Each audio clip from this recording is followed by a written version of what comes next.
Engine 1 from Car 1. Car 1's on scene. Assuming command. Give me a C.A.N report.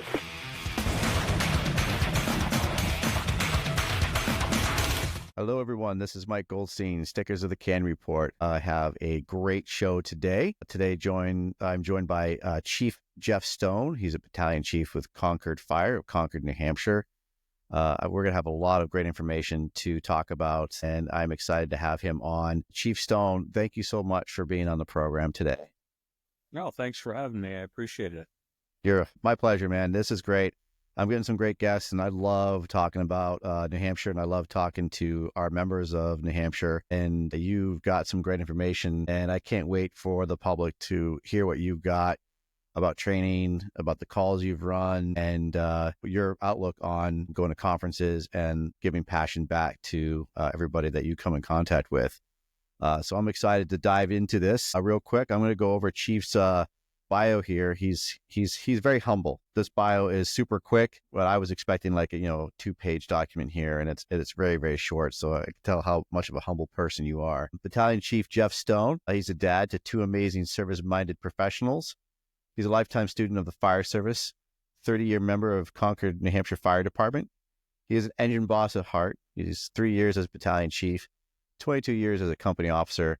He has 36 years in the fire service. He is a fire instructor at the New Hampshire Fire Academy, and he spends time working with many departments as sort of a consultant/instructor, just willing to help departments get on plane with fire service hydraulics, hose, nozzles, fire attack, and passion of standpipe operations, primarily in low, mid-rise, large building environments. Passion inspired by leadership and company-level dynamics, fire and ground operations, and blending the new generation with more tenured members on the job. I love it, Chief. That's great. First off, you are definitely dad to 2 amazing service-minded professionals. You love to brag about your kids, and you have every right to do so, especially with their accomplishments. What is it that they have done? So my son is he served 4 years in the military in the Army, and he got out. He's now a mechanic, but he still continues to serve as a sergeant with the New Hampshire National Guard. And he really has followed my passion into the serving the community and whatnot. And my daughter, kind of out of left field, when she went to college, decided, actually it was her senior year in high school, took a high school class on law enforcement and decided that she wanted to go to the dark side, which I don't blame her for. She's doing a great job, and she is a police officer in Nashua, New Hampshire. That's awesome. That's so cool that your kids have gone into helping others just like you do the same thing. And was it any encouragement by you, or was it inspiration, motivation from your career, and they just wanted to follow in your footsteps? I think obviously being around me for as long as they've been around, you can't help but pick up some of the vibe and the atmosphere that I brought home with me. But I never really pushed them to go in one direction.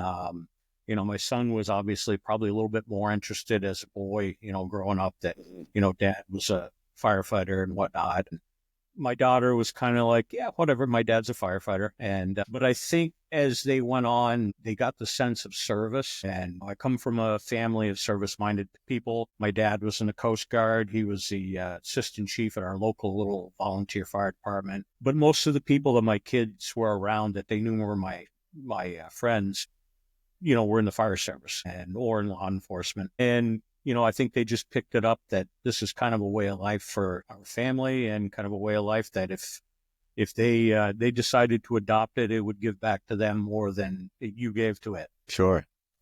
That's great. It just says a lot, that you're doing the right thing, that the fact that not just you're in the fire service, right, but that even leading by example to your kids at home, and they see it and they want to emulate their parents, because you can still be, a first responder, and it might not inspire them to want to do things or help others, because if you're in an environment that you hate where you work, or you're not loving your job, then you're going to come home and you're going to bitch about it. And then your kids will be like, well, why would I want to do that? Because dad all day long bitches about the job or the people he works with, or the work he has to do. I don't want to do that. So The fact that it shows how much you love serving others, that you love working with your brothers and sisters, and you love providing that service, reflects upon your children. And that's it's great that they're succeeding in those roles. Yeah, definitely. And I think, both of them kind of inspired me too, to want to connect with that generation a little bit more, because as you think about it, those are the people that are coming behind us. We're going to have a limited span in the fire service or in our career. And, it's kind of incumbent on any of us to want to leave the next generation a little bit better, Yes, sir. and give them the tools. So that's kind of what I've tried to do in raising two great kids, and what I try to do in raising new firefighters, and even some of the older ones that, quite honestly, they raise me sometimes too.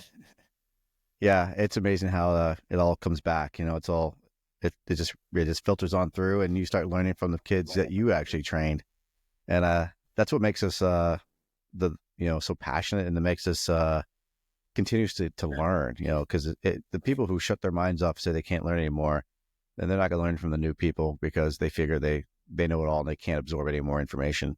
I love learning from the new people. I think it's great. Yeah. So you said here that you yeah, I mean, you said the magic words here, that you go to departments and you kind of help them out, especially with fire hydraulics, hoses and nozzles, fire tack. What do you do that? How did you get into that? Well, the hydraulic stuff I kind of got into, I wouldn't say by accident, but going to conferences, I just took an interest. I was an engine boss for 22 years, and that was where my heart was. I never worked any sustained amount of time on a ladder company, which is fine. And, I took the engine work, and I think probably like 8-10 years ago, I really got engaged in it, started going to some of the conferences, some of the same ones that you've been to, and kind of caught up with those people that were teaching, and realized that, this is a place that really has my heart. And I learned some things, that I wanted to bring back to my department. And then kind of by extension, through some of the things that we had worked on in my department and with my crew, other people started reaching out and saying, hey, you want to come over and give us a class, or you want to talk to us about how we set up our engine, or how we set up our hose and nozzle packages. And then, one of the things that New Hampshire probably will never be on the map for is, standpipe operations, because we haven't had a lot of that stuff in the past. But as more and more development comes through, we're finding that, hey, there are standpipes out there. We do have to operate on them.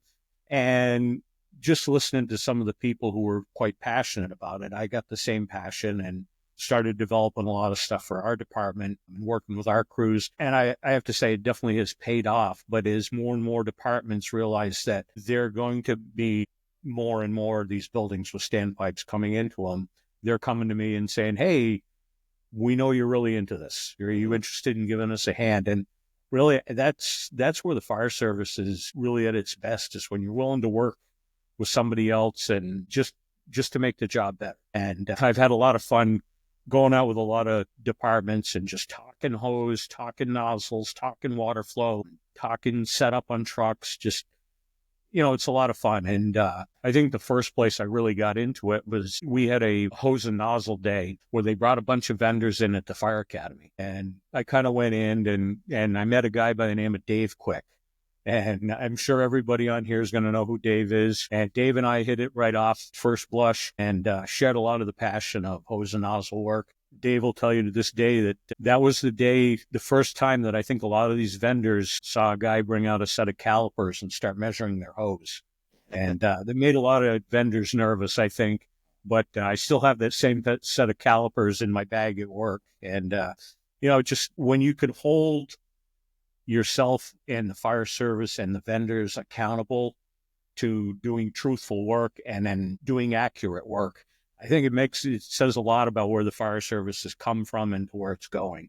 We are truly back in control of the fire service and not being governed by all of the boards, the NFPAs, the vendors who are essentially trying to sell you the latest and greatest thing. So that's kind of the cool part, where I really enjoyed getting my feet wet and really getting into it. And been a lot of fun. That's great. That's awesome that you had such a great memory of working with Quick and introducing that to your love and your passion.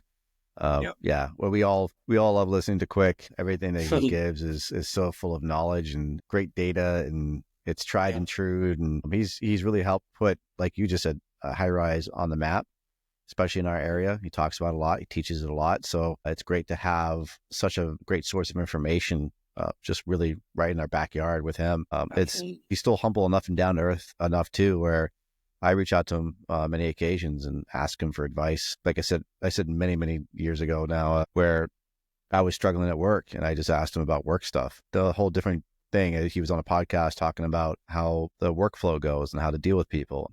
It was great source of information. So as soon as I heard that, I immediately texted him like, hey, I'm going through the same things that you're going through, or that you went with one of your senior guys.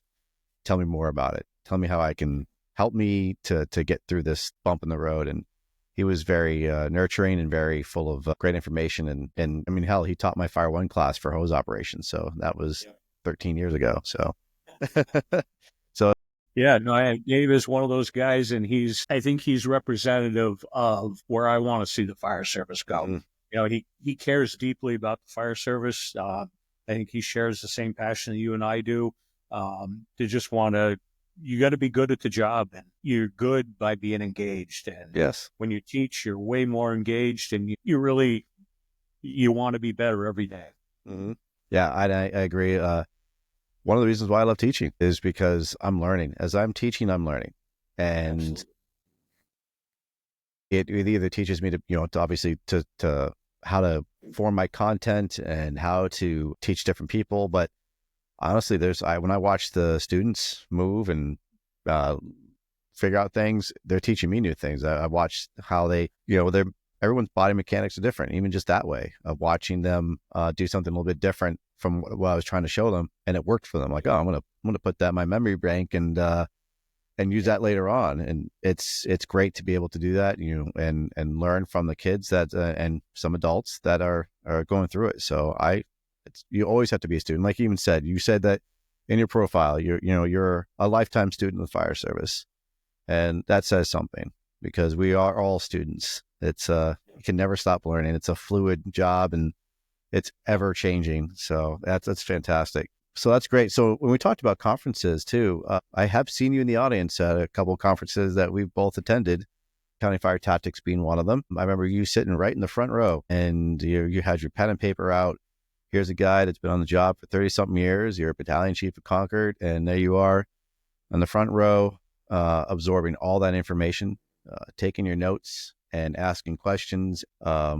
That says a lot that, you're never above any information that someone can give. So when I looked over to my right and I saw you way down there, this is before I think we really knew each other. And I was like, holy crap, this is fire chief over there from Concord, New Hampshire. All right. I'm in good company. How did you, obviously, because they know you, actually, I think one of them called you out in the audience before too. Like, obviously they've seen you around a bit. You go to it a lot. How did you hear about County Fire Tactics, and what keeps you going almost like year after year? Well, it's funny that the way that I found Kurt Isaacson, for those who don't know him, I was kind of going through it. Years ago, we had a thing in New Hampshire, and I'm not sure if you remember it, where they had grant-funded training, where everybody was allowed to go to all sorts of classes, and we were able to get coverage, and everything was paid for and whatnot. And that was a point in my life and in my career where I had gotten a little bit stagnant. And once we did this grant-funded training, I think there was one summer that I did like 450 hours of training and really got reignited in the fire service. And then once that all ended, I started looking for more, because, once you start doing something, you want to kind of continue on. And once the fuse has been lit. And so I started looking for just information, guys that were doing webcasts, videos, whatever. And that was really kind of before a lot of the webcast stuff was going out. And I ran across this video of this guy in a really bad maroon shirt. And he's standing up in front of an audience, and he's really passionate, and he's speaking to my heart. And as though I had found the place of a guy that I wanted to meet. And the guy was Kurt Isaacson from Escambia County, Florida. Kurt owns the company, County Fire Tactics. And I realized that what he's doing is he had a conference down there, the High Rise Operations Conference. And I went, that looks good. And my kids were getting to the age where I could afford to go away for a week or so. And so I signed up and went to this conference. And, feeling like you're the hayseed from New Hampshire, going all the way to Florida, and you're kind of out of your element. And, I went to this conference, and I started meeting some of the people. And, the first year I got to meet Bill Guston and talk to him a little bit about some stuff and just started meeting different people. And you realize how small the fire service really is, and that you can get so much more information than you were used to getting. Mm-hmm. And I think that really ignited my interest in getting better. And I've told a lot of people, and I've told Kurt this, that Kurt kind of turned my career. That one cheesy video kind of reignited that I wanted to get more involved in the fire service. Mm-hmm. And since then, I've gone down at least once, usually twice, a couple of times, 3 times a year to go to different conferences that he's done down there. Sometimes you're getting some of the same information, but rarely are you not picking something up. You can go to the same class 2, 3 times and pick up new stuff every time. And I'm one of those people that if I write it down, I'll remember it. And now I have dozens and dozens of books, notebooks that I've written in, different stuff. I've got probably the last one that I was working Nice. on, it's full. I have a lot of that kind of stuff. And I'm not necessarily always going back and referencing it, but it's there. I'll think of something that I need to go back and find something about. And, when I write stuff down, it seems to work well. I kind of did assume a spot on the front row. Kurt always jokes that, yep, he's right there. And it's funny. I think, I know you've met Dan Chunk Nelms, and Chunk usually sat 2 seats down from me. So we kind of both occupied an area of the front row. And, Just to speak on Chunk real quick, that dude is cool. His whole family is cool. When I got to meet them in Georgia, that was a lot of fun in Georgia, but getting to meet the Nelms family, that was quite the honor. And I'm planning to have them on as well because I think a lot of people need to know who they are. Yeah. They have a legacy, right? And it's a dynasty of that family. And he was just what he presented. And just honestly, I don't think I've ever seen him when I'm at Pensacola. I don't think I've actually ever run into him. Now, if I ever go, maybe I'll hopefully bump it. You can't miss him, but apparently I do. He sits on one side of the aisle and Trey sits on the other, I think. So I'm sorry, I didn't mean to cut you off. Go ahead. No, and I think, just being there and getting exposure to some of these people who, a lot of times we'll watch those FDIC keynote addresses and we put some of these folks up on a mantle. But then when you get to sit and have a beer with them or just talk shop, you realize they're just like you. Yeah. And they love the fire service just the same way you do. You wouldn't be there if you weren't interested, and they wouldn't be there if they weren't interested. And so you find that common connection, and people that you thought were so much better than you, they're humble and they just want, whether it's the guy that's coming to his first conference or whether it's Ray McCormick or Mo Davis, everybody just talks the same language. And, it's really refreshing. And every year it's kind of been my refresh to go down there, get some training, reconnect with some very like-minded individuals. Yeah. And just share the passion, I agree 100%. That's why I love going. I'm hoping that maybe I can get my wife to come down one year when we have the time. Well, that's what's another great thing too, right? Is that the majority of the conferences that I've gone to, but I mean, they really promote having spouses attend. And I think that's such a great feature. Plus, I mean, especially if you're going in the summertime, I mean, what wife doesn't, or spouse want to come and hang out at the beach and pools and have, discounted cocktails and food and have some fun. Yeah. I think it's a great event. And I love the fact that you and I have some of the same interests, and it is addicting.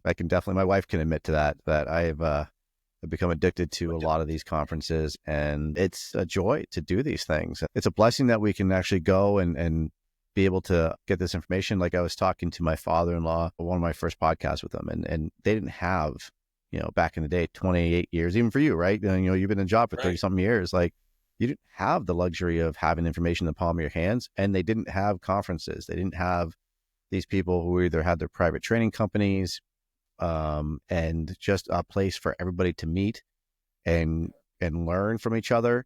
It's a game changer. To be able to learn, like you said, from people that we hold so much regard to, that now we get to be up close and personal and have an intimate training session with them. I mean, that's something real special, and I can never get enough of it. And everything that I bring back from my trainings, I do it because I want to learn, I want to be better, and I want to give it back. I just got to be lucky enough to do training in Dover. They got some new packs, they got some MSAs, and They wanted an outside person to come in and teach them some just basic refreshers. The guys in Dover know their stuff. They're a top-notch department, right? And who is some schmuck like me coming in to teach them how to use their packs? And that was out of my scope. That was something that I normally don't do because I'm normally teaching at the academy and I'm teaching 18-year-olds and 20-year-olds, all right? And they're there to absolutely learn everything that I have to give to them. And here I am with guys have been on the job, 30 something years, and they know it, but they were so humble. But everything that I learned from these conferences I got to give to them, and that's what it is. I'm giving it to them. I'm giving it back. You can't keep it, you can't hoard it. And as I told them, I was like, this is just a way. It's not the way. You guys know how to do your job.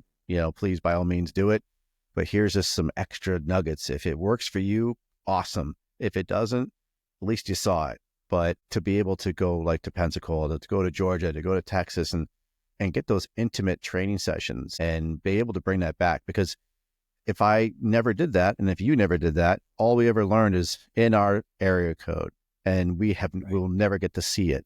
So going out there and seeing that information and getting my hands on it and then get to bring it back here, man, it just pays dividends, because now 60 something people that I taught the other day or for the last 2 weeks, they get to do it. They learned it. And now they get to teach 20 more people. It's awesome. So I love that you and I both have that passion, and I can never preach it enough that people need to take advantage of it because it's there. You know where to find it. And if you don't, reach out to Chief Stone or reach out to Mike Goldstein, and we can send you to the right sources. Well, and I think, that brings up a good point, is that one of the things that, and it's not a knock about anybody's individual department, but I've told a lot of my folks in Concord, if you're relying upon the Concord Fire Department to teach you everything you need to know to be a good firefighter, you're going to be disappointed. And I'm sure it's the same in every department, whether it's Nashville, Manchester, Derry, FDNY, anywhere. If you're relying only upon your department, then you're basically limiting yourself to one view. Yes, sir. And that cultural bias that goes with your department. And it's not, like I said, it's not knocking a specific department or their culture, but until you get out there and you see how the other side does it, you don't know. Shannon Stone, in one of his classes that he taught, I think the one thing I took out of his whole class was, you don't know what you don't know until you know what you don't know. And when you think about it, it's kind of a cliche phrase, but then you start breaking it down, you go, man, that makes a lot of sense. There's a lot out there that we don't know because we've never gone out there to try and experience it or find it. Yes, sir. And, and like I said, in this world, the fire service is a much smaller place now, thanks to, webcasts and social media, all the books and conferences that are coming out. It's a much smaller place. So the ability for people to get that kind of information is now there. Yep. And like you said, we didn't have that 25, 30 years ago. When I started, going to a big conference meant going 30 miles away to Meadowwood. Yes. And that was going away. Yeah. And now it's coming back. And now it's coming back. So now we could hopefully take advantage of that as well. Yeah. So let's talk about mentors. And we talked a little bit about that. So mentors in your posse and who got you there. Touch on that. Yeah. So I think a lot of, kind of to build on what I was talking about before, a lot of people look at mentors as being that one person who just made or broke your career, that you followed heart to heart the entire time, and they took an interest in you. But in my mind, mentors are people that you can glean anything from. So I talk a lot about, when I teach, I always say that there's almost nothing that I'm going to teach you that somebody else didn't teach me. I don't come up with the original things. There's nobody in the fire service that's putting anything out there that is so unique that it just blows people's minds. It's a regurgitation and a refinement of many years of experience passed down through many generations. But you can get that from anybody. They don't have to be that old guy on, the engine from Boston or something like. It can be, like you said, one of those new people coming through. whether it's how they approach life at the fire service, whether it's they say something or they give a speech that invigorates you, or whether it's they show you techniques or give you, the benefit of their wisdom over many years. When I talk about mentors, I have them from every level in the fire service. Everybody had Mike Clark as a mentor, and rightly so. He was one of America's mentors. But I can go all the way down the line, and the rookie on my shift could be one of my mentors because he's so into the job, Right. and he listens. He's contra to his generation and how much he wants to know. And so, that can be a mentoring moment. And when I go back in my career and I look at all the people that contributed to get me to where I am today, they're from every level. They're from a lot of different jobs. I mean, I have some strong roots in law enforcement other than my daughter. And, so I have a lot of friends that gave me a lot from the law enforcement side. And a lot of what we do is not so much the skill and technique, it's the mindset and the commitment and the dedication to your job. Yeah. So whether it's a welder, whether it's a nurse, whether it's a ditch digger, you can get things in terms of work ethic, commitment, love, whatever it is from those people, and you can parlay it in. And a lot of my mentors really are, that broad segment from across America of people that I've just gotten stuff from, and those people that, you realize they put their pants on the same way that you do. Yeah. And, they can always offer you something, and hopefully somewhere along the line, I've offered something to some of them. But I always want to give credit to those people, because like I said, very little of this, anything that I regurgitate is anything that I came up with. I'll put my spin on it, just like you would put your spin on it. Mm-hmm. But somebody passed it to us and somebody passed it to them. And hopefully somebody that we pass it to is going to pass it on to somebody else. And that's what makes the fire service great. Yes, sir. So, the posse thing is just, I kind of consider that the people that not so much within my department, but from outside the department that you can go bounce things off, whether it's, giving Shannon and DJ Stone a call down in Pensacola and just saying, hey, got this thing. Can you give me a little insight on it? Or, you have a call and everybody reaches out to you because they want to know about it. And I've had a couple of those instances where, man, all of a sudden your phone blows up and you didn't even realize it should because somebody saw something on the news or saw a picture of something on social media and they're like, hey, I know somebody that works there. So that's your posse. Those are the people that know you well enough that they feel comfortable reaching out to you and saying, hey, I want to know what you got. And, you can reach out to them and say, hey, man, I want to know what you got. So that's really your posse. It's funny you say that, is it really hits home to me because I've, over these last few years, probably now, I want to say 3 to 5 years, I've now developed that posse. And it's not just internal. It's not just in New Hampshire, but like you just said, like, Shannon, DJ Stone, they're part of your posse. And they just, like, as you were talking, that's exactly what I feel like I have now. Like I've developed that. I've got a team. I've got my group that I'll text and ask questions to. For me, it's Kevin Pfluger, it's Tom Hollick, it's the Cano brothers, it's Andrew Starnes, it's Nate Sturm, and I'm not trying to name drop, right? But these are people that have honestly motivated, inspired me. Joe Johnson, Shane Bentley. These are guys that they haven't lived the cleanest lives, right? And so for me, that hits home because these are guys that are solid down to earth, and they've not just giving you fire lessons, they're giving you life lessons. And so these are people that you can reach out to, and they're your brothers, and they inspire you to live a cleaner life because they've lived a life that wasn't conducive to what they need to do in their families, and they talk about it freely. And it's an opening experience, and to have them part of my posse, just like you worded, I think it's great. And as just listening to you say that, that's exactly what hit home. Like I have that. I never realized it until you just said that, but I have that group, I have that posse, and it's always building. It's not closed. It's for people, and it's people I have in New Hampshire, and Brian Rondu, Will Tallheimer. Like, I got a big group in New Hampshire as well, and I never realized that was my posse. What's great about a posse is it's not 5. There's no number on it, and like you said, man, you can text somebody with a question or even a life question. And because, you know, they've lived that life, that they can help you out and hopefully talk you off that ledge and guide you to a better place. So I love that, man. That's fantastic, Chief. And so the next one, we got lessons from 30 years. You talk about turning your career around, changing your mindset. You got a few pinpoints here. So it sounds like you got some stories to go with that. Yeah. So when I started in the fire service, I started in 1995, and yeah, you can call me old.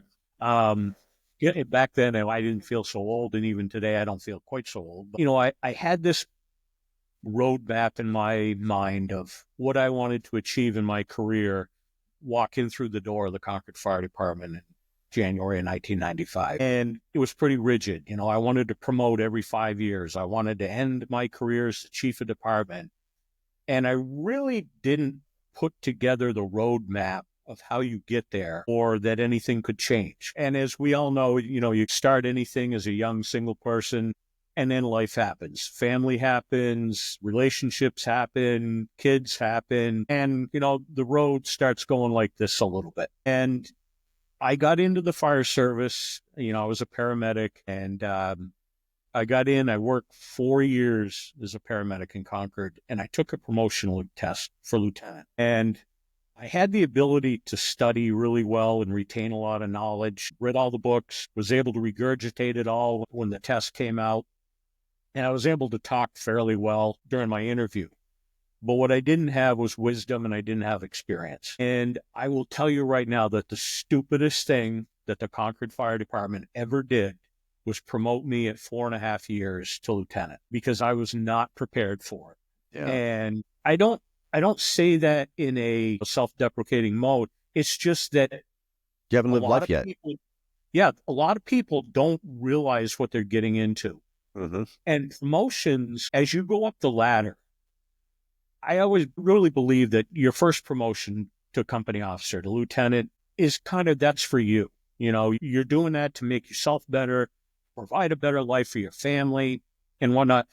But as you go up that ladder to captain, battalion chief, deputy chief, whatever it happens to be, it's less and less about you. And I think people need to remember that is the further you go up the ladder, it's about them. And we all get into this job because we want it to be, you know, we want to serve others. Nobody's getting into this job because they want to be rich. If you are, in the wrong job, we take the lieutenant's test at 4.5 years. But what happened was it forced me to think on the fly. And I really had to do some self-growth because, as I said before, if you're relying upon your department to prepare you for everything you're going to run into, not going to happen. You need to get out there. And back then, we didn't have the ability to get out and get that kind of training. I didn't get leadership training. I got at the time it was called Comp Funds. It's now called Primex. I got the Primex Municipal Supervisors class. So I sat in class with the guy from General Services, the lady from the library, to learn about how to supervise people. Well, that's not the fire service. And, you know, I went to company officer class, and I met a lot of good people there. But even company officer was a very canned course, and it wasn't as dynamic as what we find now when we go to conferences. You're talking about people who have been there, and they're sharing their experience. So what happens is I think you get complacent, so to speak. So I guess what I was saying was that, you know, you don't get the benefit of the real world stuff, and you either got to think on the fly or you got to go find some information somewhere. And through the whole course of that time, I kind of got stagnant. I really let my professional interest kind of slide a little bit. And it wasn't until that grant funded training where I went and got a whole bunch of training, a lot of certifications and a lot of paperwork that really don't mean a lot, but I got some training, and I got reinvigorated into doing training. And I think that was really when I kind of turned the corner and started engaging my career a lot more. And my biggest regret is that I wasted quite a few years of my career, probably close to a decade, of just kind of being there, you know, not being really engaged. And it wasn't until, you know, a few years ago when I got into it, and I'm like 40 years old at that time. And you're thinking, how much of my career did I waste not being engaged, not being into the job? And, you know, I would say that's a huge regret for me, because I probably would be in a better place than I am now, with being able to be that mentor for other people. Like they say, if you could set back time, 10 years, man, there are a lot of things I'd like to do a little bit over, but, I am Yeah. where I am now. You can't change yesterday. And, I'm happy for what I've accomplished in the last 10 years, I would say. Well, that's, and we talk about all the time. It's life lessons learned. And what's great is, it happened. That, like we all say, no one's perfect. And that you get to bring that knowledge to the next generation and multiple generations. And now you get to advise them like, hey, wait, you've only been here for 4 years. You might want to hold up on doing that lieutenant spot yet. Trust me, here's my experience. And I couldn't agree more, Chief. Like, I had this conversation a while back with one of my officers, and it's just, some people are just so quick to promote, and you haven't even lived life yet. And I mean, like, how are you going to relate to somebody if you've never dealt with any kind of hardships yourself? And hopefully people don't have those hardships and difficulties in life, but how are you going to be that person's going to be able to sympathize with them or be able to say, yeah, I know where you're coming from, when you really don't, because you haven't lived life yet, especially if you're like you're a 20-year-old lieutenant, or you're a 25-year-old lieutenant. How much have you lived yet? And it's not even fire, right? It's because now you're a boss. Emotional intelligence. Yes, sir. Right. You have to live that life first to be able to lead others and to guide them through what life throws at you. And you have to learn that now on the job. That's where, like, I'm sure you're coming from. Like, you're going to be making those mistakes and not take it seriously. Like, it's great to ride the front seat and be an engine boss, man. That's one of the best seats you can have, except for the tailboarder, but when you have a guy that comes up to you and goes, hey, this is happening in my life right now, what do I do? And you're 25 years old and you've never really struggled or dealt with any kind of crazy shit, you'd be like, well, damn, I don't know. I've never had that happen to me before. I'm only 25 years old. What do you expect me to tell you? So yeah, life lessons, they definitely make you good leaders. Yep. And it's how we roll the punches to make us that. Yeah. And it goes to that concept that I try to bring forward, is that it's not about you anymore. It's about them, whether it's them, the public, whether it's them, your people, them, your organization. And I think that's one of the things, I took away from Cody Trestrail, is just, he makes it so much about everybody else. It's not about him. If you want to gauge success, personal success, it's how well your team is doing. And, yes, 100%. There are leaders all throughout the fire service who will reinforce that for you, that, ain't any one of us going to put out the fire by ourselves. It's going to be the team, going to be the company, going to be the shift, whatever that does the work. It's, and it's not, no one of us is going to make everything happen. 100%, Chief. Talking about work, talking about teamwork, I want to dive into that call that you had recently, February 16th, because I'm sure everybody wants to hear about it. You did such a great job reflecting on it. You made a great post about the work that you guys did. What's great is you made the post and you said, you're collecting your thoughts. And I love too that you're not afraid to make these posts and to talk about what the situation was, the performance, the history. I mean, yeah, it's a long post. It's a good read.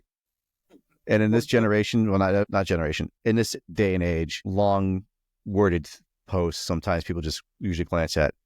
I'm one of those guys. I'm not a heavy reader at times, so I just kind of do it in segments. But as I was reading in a couple of days of that unfolded, it was great. Actually, I thought I was going to get called to it. I thought our department was going to go up and give you guys an ambulance, because when you have a mass casualty, or not even a casualty per se, but you do these whole strike teams for resources. Usually, especially for New Hampshire, I figured our department might be going up there to stage with an ambulance, but you guys had it under control pretty well. Can you talk about that? For the people who don't know, this was a situation that occurred while Chief was on shift. There was a nursing home that had a fire. He called a working fire for a resident nursing home that had 60 plus residents in it. And I'll let you take it from there, Chief. Yeah, so it's still fresh in the mind a little bit, and we haven't even done our after actions yet, but we're and this is a little bit of, as you and I were talking a little earlier about, there was a lot to unpack after this incident. And in hindsight, the incident didn't turn out to be quite as serious as it could have been. And I think that's a testament to the people that were doing the work. But to kind of give you a little overview of what it was, is Granite Ledges is it's an assisted living community. They do have a memory care clinic there, or memory care unit there. And I will definitely say and I'm sure it's the same in Derry or in any other town or city in New Hampshire or any other place. There are some nursing homes that you go there and you go, would be awful if we had to go here. And then there are some that aren't. And this was definitely one of the ones that had their stuff together. And I can't stress that enough, is that the building and their people made this operation just as much as Concord Fire or anybody else. So the staff was well trained and well versed in what needed to be done. Very. That's great. And it came in as the engine company, Engine 4, went up there, and it hit me. And if I can give you a piece of advice, follow your gut, because your gut usually is right. And I heard the call come in, and it was an odor investigation. And we have the ability to monitor the CAD in our office. I looked at it, and it was like, yeah, just an odor investigation on the second floor. And we go to odor investigations all the time. But something in the back of my mind was like, yep, okay. So the lieutenant got there and gets a little bit of the story that they had been doing some work apparently on the roof. And I still don't have the full context of everything that they had done. But the lieutenant, who's the newest lieutenant on the department, but he's been around for a while, Greg Michaud, going up through getting the report from the guy that was there. He said, yeah, we have a little odor up in the attic. It smells kind of like smoke or electric, not sure. Something piqued Greg to say, let's pop a hatch at the top of the stairs as they're going up.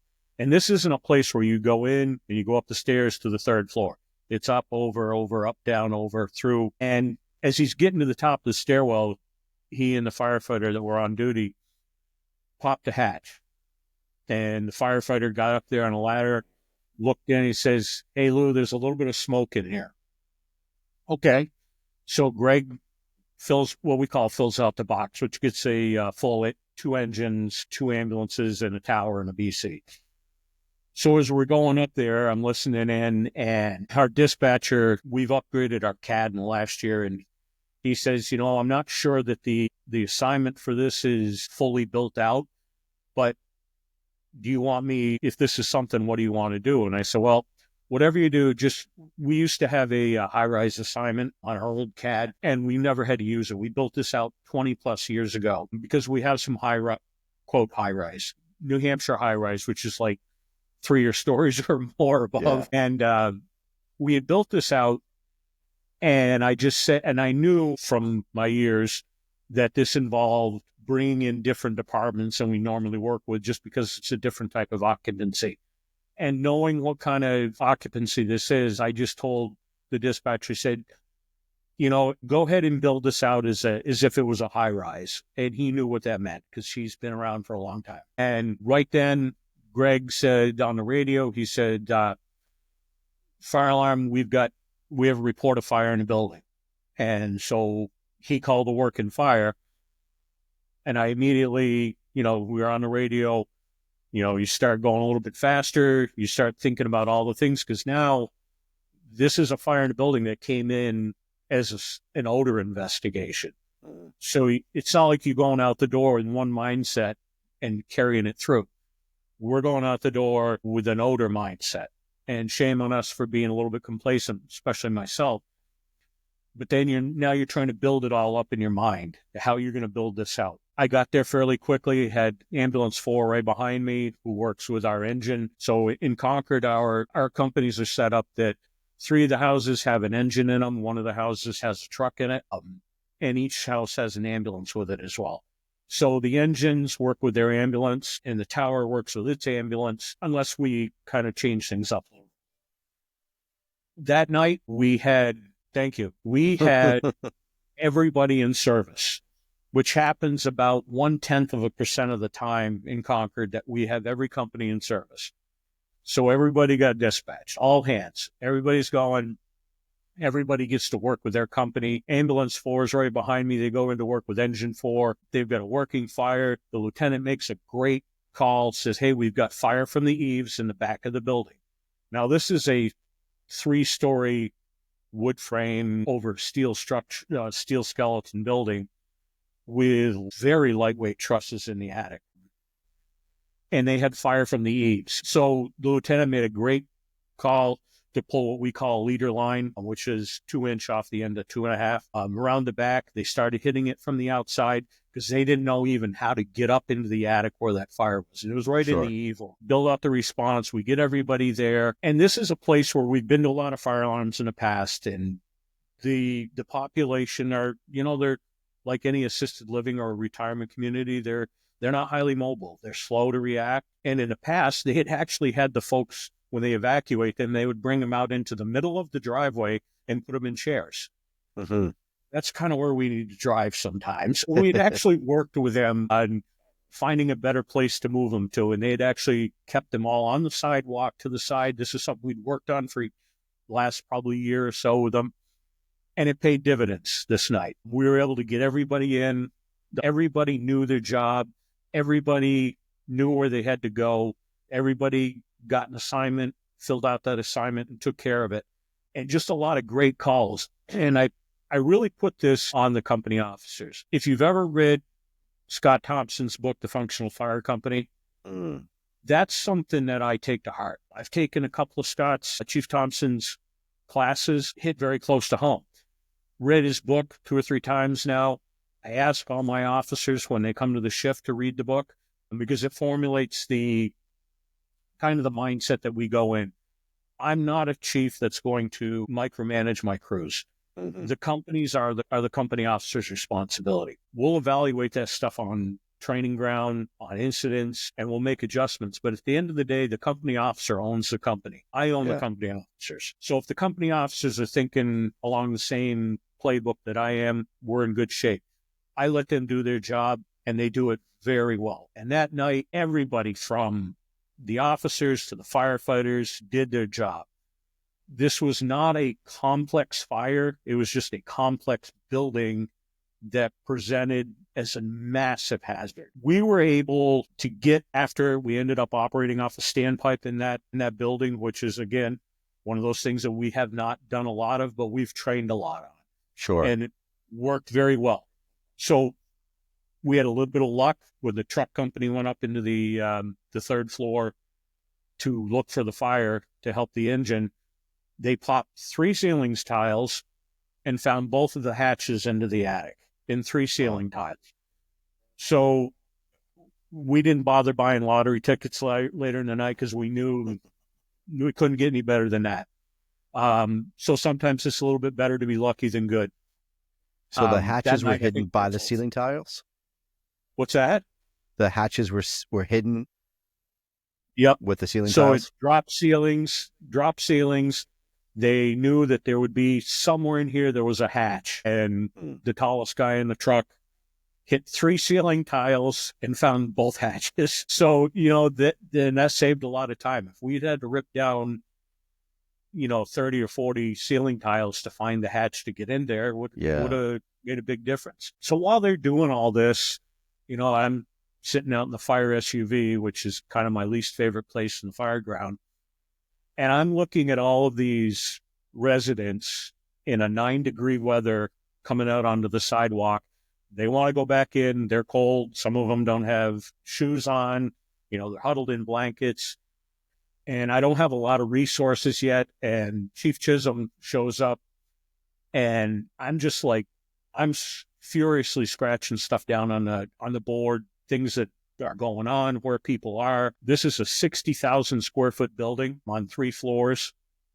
Some of it's locked down because of memory care, just a lot of challenges. And now I've got 60 plus residents out on the front entryway, and we got to do something because it's a working fire. And we still don't really know how much of it is going. We don't know if it was end to end in the attic and getting ready to break out or whatnot. So we had to make the choice. We got to do something with these people. And Chief Chisholm had shown up, and one of the Concord Police Department did a great job. Their sergeant showed up, goes, "What do you need, Chief?" And I said, "I need to get these people somewhere."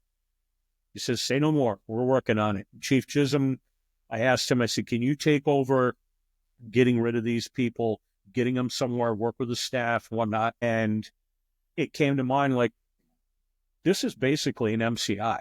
Mm-hmm. We don't have people to treat, but we have people that are going to quickly become patients if we don't move them out of here. Yeah, and so like we you said, like calling, of the fact that they're elderly, like we got Yeah. problems now where we don't want them to catch a cold. Catch a cold leads to pneumonia for them, and the pneumonia is usually death, right? For them. Yeah. So like, and we don't want them that's walking off. yeah, and then mental facility. Oh man, you got a lot going on just dealing with making sure, and the staff is now, I'm sure, going to become overwhelmed with keeping them all wrangled up and warm. Yeah. And so it came to mind, I'm like, you know what? We're going to call an MCI, get a bunch of ambulances in here. We'll take them somewhere. And I kind of tasked the fire chief with just take that over. And he and the Concord Police Department sergeant and a few others started working on it, which was great because it took it out of my hands and let me focus on the building. We were able to get the fire knocked down really quick, extended the line off the standpipe. We were able to finish it up pretty quick, but we had a lot of work. There's a lot of places to search in a 60,000 square foot building, especially when it's residential. And so as things went, we had all of the help. We had people showing up. It's amazing how many people jump on trucks and come back to work when they think you're burning down a nursing home. So normally we have some problems getting some people back in on calls, on recall. We ended up having pretty much over half the department came in. That's and then awesome. we had every truck that came in, every mutual aid piece had 3, 4, 5 people on it. We had called from Manchester because they were kind of integral to our original plans to do the high-rise assignment, and they send us an engine, truck, the heavy rescue, and a battalion chief. Which, when you know you've got that kind of resource coming that has some history and training in dealing with occupancies like this, it's a big reassurance. And you can put resources to work before you have all the bases covered. I guess knowing that you kind of have the next string of people coming in who can just fill right in and fill any role you need them to. And like I said, this is not to knock any other department. Calling some of our neighboring mutual aid towns who are great. They come in to help us all the time. But operating in large buildings like this off a standpipe that's not their forte, and it's not their comfort zone. And for me, because we have smaller towns in New Hampshire, and you're surrounded by smaller towns that don't have large buildings, and standpipes is just like, it's a foreign word to them. Yeah, and as an incident commander, if I put them in that place, that's on me. And I don't want to set them up for failure. I want to set them up for success. So there are a lot of things that they were able to fill in perfectly. I asked, I think it was the Boscawen chief, I said, can you guys just handle all the salvage needs? Just go through the building, evaluate what you need to do, take care of that. I think Allenstown, I asked them to do secondary searches on floors 1 and 2. Other towns were doing bottles. Some were doing, we had ambulances coming out our ears. Everybody filled a role. It did this. And it's impressive to see. And in the moment, it's all whipping by your head and you're trying to catch up. And I think, to the point of like the post that I had made, writing is one of those ways that I process things. And I've always found that when you have an incident like this, other people want to know about it. Yes, sir. And if you can share some of those experiences, whether they're good or bad, they're going to benefit somebody else. And that was kind of the purpose of what I had talked about in that post. And I think it was one of those cases where I didn't realize how well it went or how bad it could have gone until after the incident had basically gone under control. Yeah. And literally, I truly believe if we had waited 2 more hours before somebody smelled the smoke in that building, we would have had a totally different circumstance. If the lieutenant didn't pop that hatch and catch that there was some smoke in that attic, we'd have had a totally different circumstance. If he didn't make the right call to take a line around the back and start hitting the soffits, we'd have had a totally different circumstance. If we didn't get it where we did, we'd have had a totally different circumstance. And when you're dealing with a fire in the eaves and in the attic, in a building that you know is tough to get into, a lot of HVAC stuff, we could have very easily burnt the roof off that place in a heartbeat. And the fact that we didn't is a testament to the folks on the end of the hooks and the hose that were doing the work, all the people that were going in the building. They really did their job, and they did it so well. And everybody was thinking out of the same playbook, because that's the way that we've trained in the past. And I've talked with a few people over the last week and a half or so about it. And I said, I really felt like on July 4th, when the Boston Pops are playing on the Esplanade, and they're up there and the fireworks are going off, and they asked the 6-year-old to get up on stage and conduct the orchestra. That's what I was. I was the 6-year-old conducting up there. I'm waving my hands around. I'm making radio transmissions, and the band played on, and they did it so well. That's and awesome. That was the fire side of it. And then to know that all of the EMS resources that we called in did their job. So when I activated an MCI response, it actually activated some things that I wasn't even thinking about. One of those was when you call the hospital and you ask them, hey, listen, we've got an MCI going on. They call a lot of people in. I had no idea that they were going to do that. Again, better to be lucky than good. Concord Hospital opened up their cafeteria. Oh, nice. One of the things that none of us were really aware of is that the nursing homes have a sort of a mutual aid system, that when one of them has to move a bunch of residents, which when you think about it, that could happen, and it has happened quite a few times. Yeah. They all bring their buses and they bring their staff and they help each other out. And that's what they did that night. We had buses from a couple of different places. We had a Concord School District school bus that the PD got for us. And we moved 60 some odd people, medications, staff, all the things that they were going to need over to the Concord Hospital cafeteria. They checked them all in over there, kept them all taken care of. Nobody was hurt. Nobody was injured. Nobody was sick. Nobody was suffering.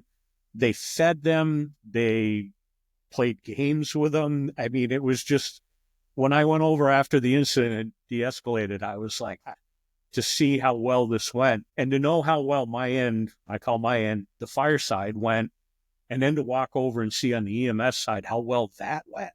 I was like, man, we hit a home run tonight. And I really believe it's the people that did that job, and it's the preparation that we did and the mindset that we have, and we're all operating off the same playbook. So great incident, but I think it highlighted something that I think you've probably heard me talk about maybe when we do the stuff with the kids at the academy, is that we will train our entire careers. And everybody goes, training again. But you'll train your entire career preparing for basically a 30-second window where you're either going to get it done or you're not.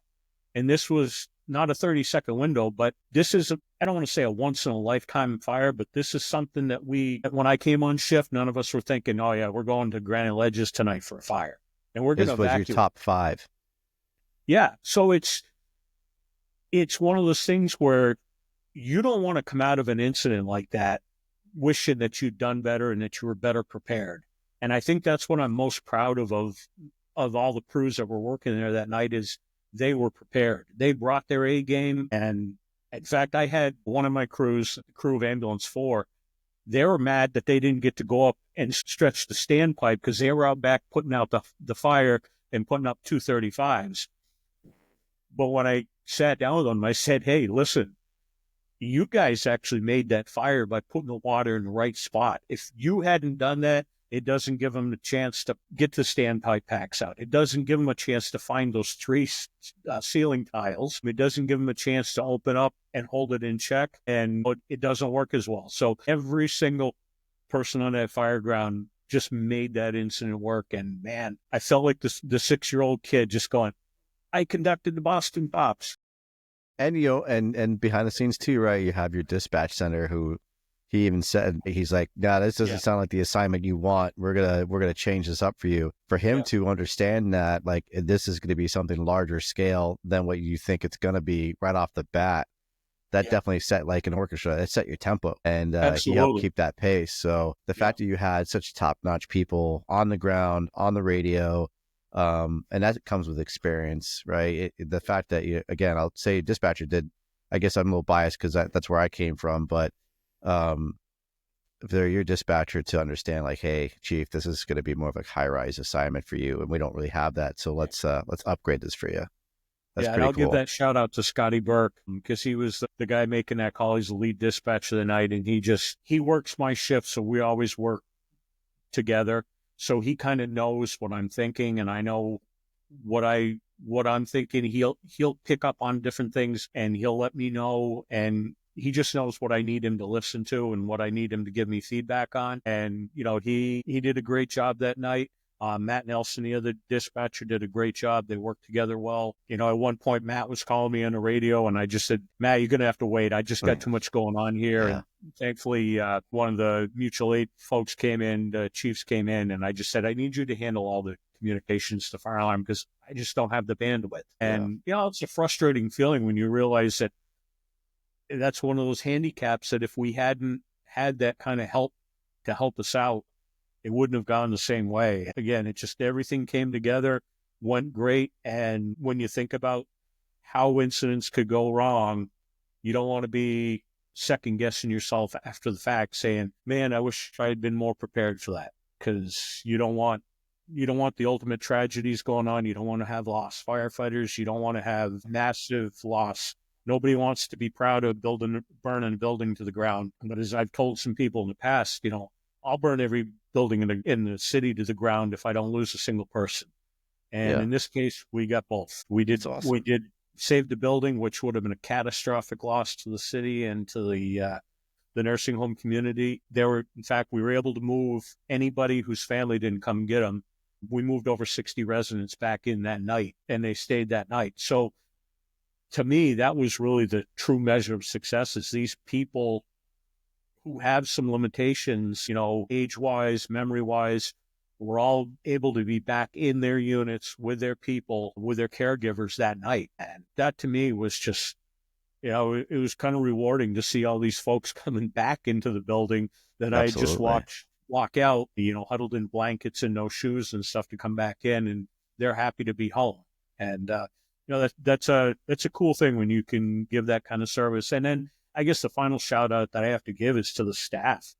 The staff at this place and the staff over Concord Hospital, man, they stepped up in a way that we don't normally expect. Sure. And I think this will be one of those things that we build off of going forward is to have an after action with those folks to be able to demonstrate that the way that went should be the model that other places should follow. Yeah. And there's a lot of lessons to be learned in how they prep their playbook to be set up for success when that huge incident came. Because I know nobody there was thinking, when I go home tonight, they're going to call me and say that they're burning the building down. Right. They already had a playbook, and all they had to do was call a play. And that's training on their part, right? I mean, we always do the fire drills, right? Nursing homes, schools, they practice, they do their daily drills, or not their daily, but they usually do their monthly drills. And then there's times that we come in as fire departments and assist them with that. Sometimes facilities don't take it real seriously. The ones that do, it's a success. And it shows that they take their training seriously. Yeah. And that highlights that, healthcare since the pandemic has really, you've probably noticed it in your jurisdiction, but it's been a revolving door of help. There's been a lot of people that are coming and going. It's hard to maintain that playbook and keeping everybody on the play. And when a place can put that kind of work into it to make sure that everybody's on the playbook, man, what a difference it made. Because I can say that there are some other occupancies in the city that we probably wouldn't have had that level of success with. And sure. So it is a testament to their preparation that this incident went as well as it did. It was not just us. It was not just Concord Hospital or the mutual aid. It was the facility. It was everybody. Everything went well. And man, like I said, I don't know how much of a role that I had in it other than, like I said, being the conductor, that I can sleep well knowing that went well. And I don't know how we could have made it a lot better like you. And when I go to a call, something like that, I write down notes. I was pouring for the next 24 hours, writing stuff down, just the little things like you'll always second guess yourself. You always pick up that one Yeah. little thing, but there was no big thing. There was That's nothing there great. that I went, "Oh, man, we really missed that, but we made out okay." Yeah. Like you got lucky, and we missed Yeah. it, but we got lucky that didn't happen. No, the Yeah, fact no, that you guys are well-oiled machine. That's again, it says training all over the place. Training from your department, training from the nursing staff, the hospital staff. Like that's just everyone knowing their jobs is when it all comes together like that. Like that's what again, like you said, like was the fire big? No, but the scale of the operations, that's what made it big. The fact that you had 70 residents, but then now you had to involve a whole bunch of mutual aids, the nursing staff of the nursing home and the hospital, they're involved because normally, right, our fire scenes are not involving hospitals. And now you've got them opening up their doors and they're calling in more staff to handle things and to err on the side of caution. Like, I can't imagine anyone's going to be like, well, what'd you call an MCI for? Now you got us all up and we got more staff here. How dare you? It's like, how dare you if you didn't do that and it got worse, right? Yeah.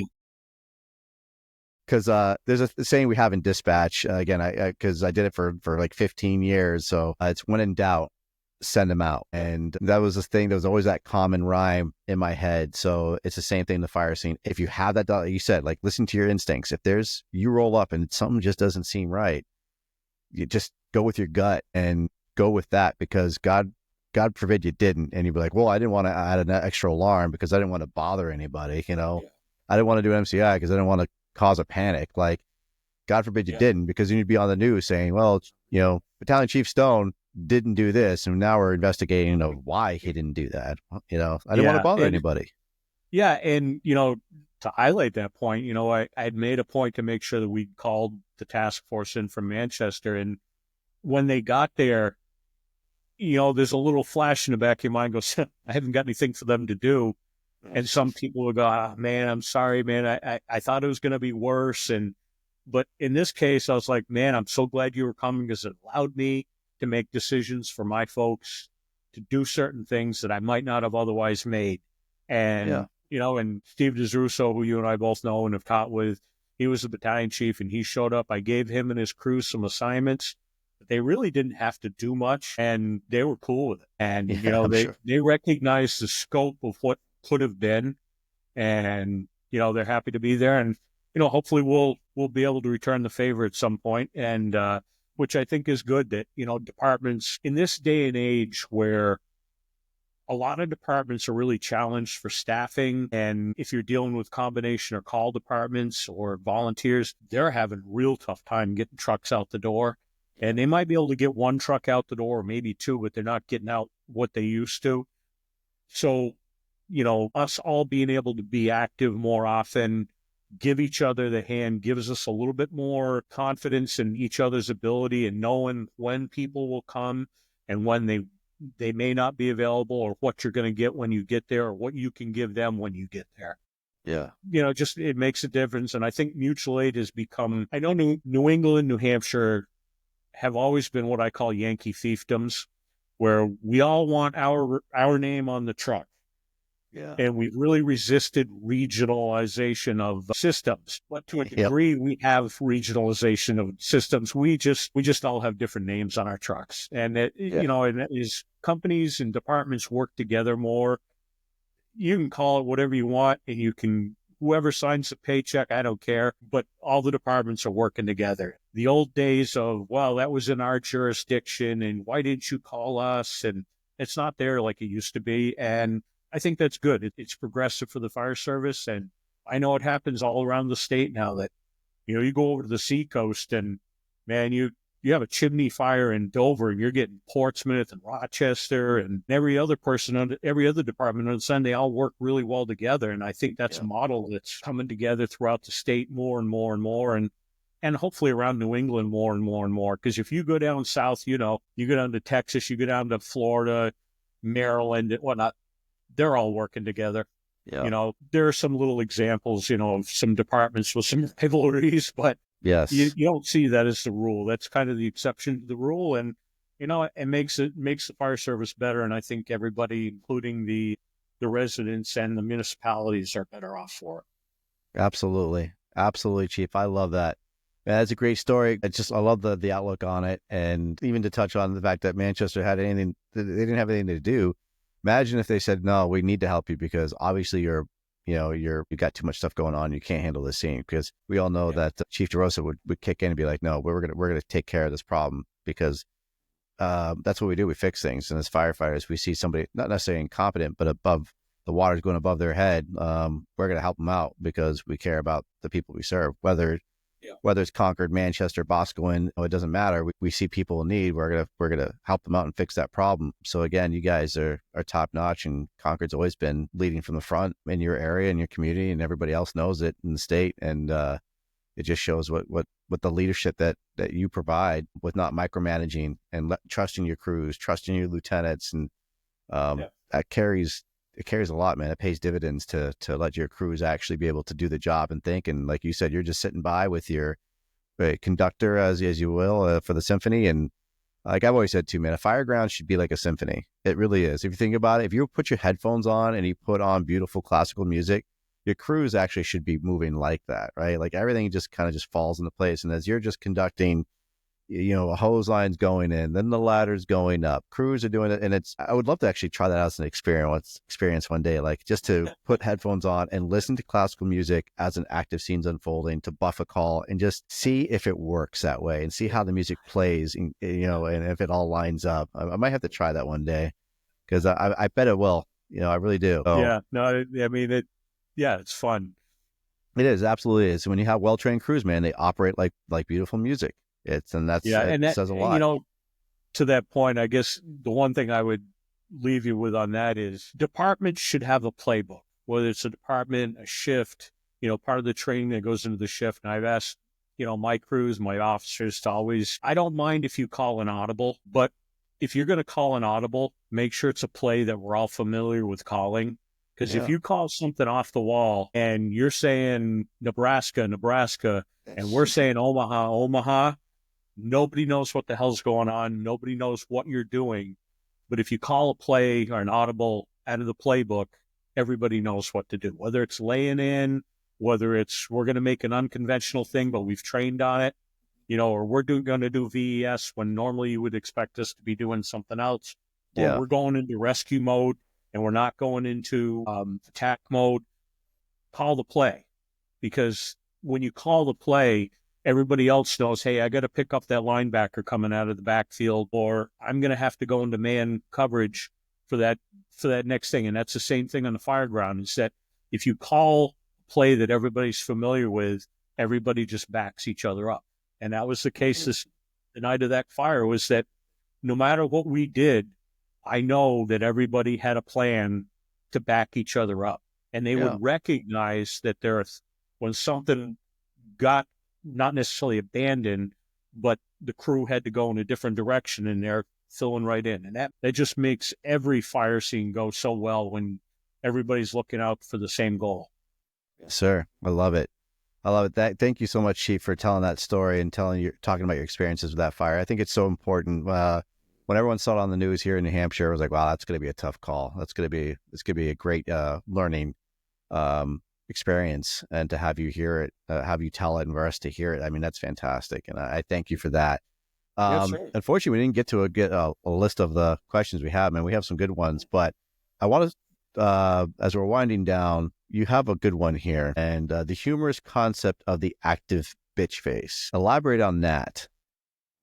So that's kind of a humorous personal joke. A lot of you will know Jay Heath, who's a dispatcher down in Salem. He worked in Concord for a while, but he's a world-class photographer. Yes, he is. And we're so blessed to have him here in New Hampshire, because he gets great shots everywhere. And they're published in all the trade magazines and everything. And I've known Jay. He was the dispatcher on my shift when I started back in 1995.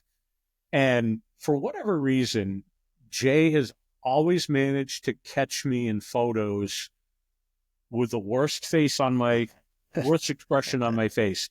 And we've come to joke about it as my active bitch face. And it's usually me doing something like this, and I've got never smile. And anytime he posts a picture of me, it's like, geez, Jeff, will you smile? Don't you ever smile? Are you ever happy about anything? And I'm always happy about stuff, but he always catches me in that moment when I've got this rotten look on my face, or it looks like I'm yelling at somebody, and the memes start flying and everybody starts marking stuff up. And, we have a good time with it, but it's kind of funny how someday he's going to catch me with a smile on my face and nobody's going to know what to do.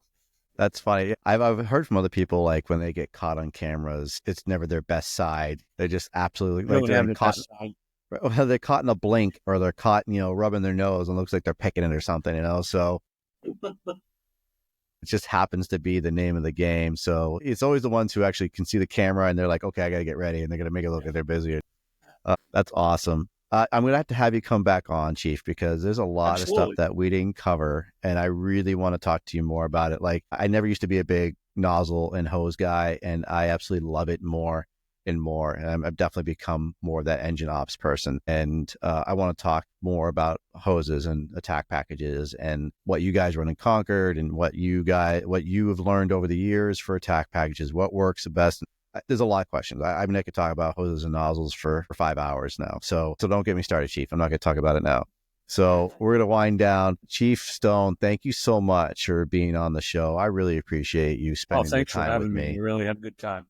Absolutely. If you guys have any questions about the event that we just talked about, and any other questions too about conferences, outside trainings, if you want to pick Chief Stone's brains about hoses, nozzles, pretty much anything fire service related and not fire service related, if it's life questions, I'm not trying not to speak for Chief Stone, but he's an open book. He's made it very clear he's an open book. He's lived a great life, and he continues to show what kind of man he is by spreading that passion, planting the seed, as I always use that word now from Don Sapp, planting the seed. And Chief Stone definitely does plant that seed, and he wants everyone else to grow into leaders and provide a fire service that we can all be proud of for futures and generations. So thank you so much again, Chief. It's been an absolute pleasure. Anything that you want to say or sign off with at all? No, I think, I guess the only thing I would sign off with is, I appreciate all the compliments. The thing to always remember is it's not about you. And the fire service, it's a gift to work in this job. But when we all retire and we're no longer here, there's not a single thing that we can take with us into retirement that we can say, they don't need to know that. I'm hoarding that. If you're not leaving everything that you've learned in your career on the table, at the kitchen table in the fire station, when you walk out the door, then you're not doing the fire service right. Absolutely. And so to me, that's, like you said, I love working with the newer generation, and giving them some of that stuff that guys like Mike Clark, guys like Gary Johnson, guys like Tom Kenny left for me. And, that's what legacy is that, legacy gets passed down generation to generation. And those guys made my career, and I'm hoping I can give 1/10 of that back to some of the other guys. And whether it means coming on a webcast or, sitting down, doing a one-on-one, and it doesn't always have to be about fire service stuff. It's, life happens. And, as you get older in life, you've been through some things, you've seen a thing or two. So, share that stuff and be that person that's willing to step up, whether it's somebody who's getting it or you think isn't getting it. Success in the fire service is about self-motivation, and you're only going to get out of it what you put into it. So I'm putting everything I got into it, and hopefully I'll get the same type of thing and reward in my next chapter. I love it. That's great, Chief. I mean, the information's perfect. That's a message that everyone should live by. And you're absolutely right. We can't take it with us, and we would need to remember that. And thank you so much for reminding us that. I appreciate you so much, sir. Thank you, everybody. As we talk about passion is contagious. Infect your crews, infect the people around you. It's not a dirty word to love the job, and it's not a dirty word to have passion for it and give back. So thank you again, Chief Stone. Thank you all for listening in. Again, any questions that you want to ask, by all means, reach out to him. He'd be happy to answer them for you. So everyone be safe, be well, and I'll talk to you soon. Mazel tov. Thanks, folks.